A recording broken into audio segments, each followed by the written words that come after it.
याजी, श्रावणाला श्रावणच का म्हणतात? अरे देवा, काय तुझे हे प्रश्न. माझी आजी असती ना तर झाडू काढला असता. पण मलाही बरं वाटतं हं तुझी ही जिज्ञासा पाहून.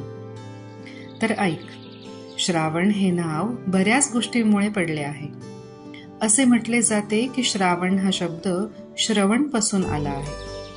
कारण या महिन्यात पूर्वीचे साधू पुरुष आपली यात्रा थांबवून एखाद्या गावी स्थित व्हायचे. त्यामुळे गावातील सर्व लोक त्यांच्याकडे जमायचे व बऱ्याच गोष्टी शिकायचे.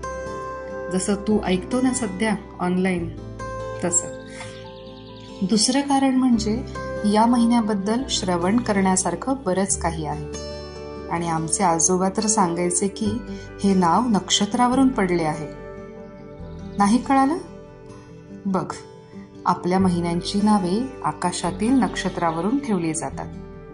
जसं कृत्तिका नक्षत्र असेल तर कार्तिक मास, श्रवण नक्षत्र असेल तर श्रावण मास, याप्रमाणे. तर काय शिकलास आज?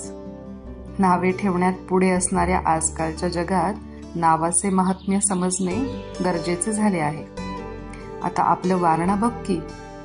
आजच्या पिढीला ठाऊक असलं पाहिजे की त्यांच्या दुधाचा गोडवा हा कृष्णाच्या एका महत्वाच्या उपनदीला समर्पित आहे. काय नाव आहे सांग पाहू?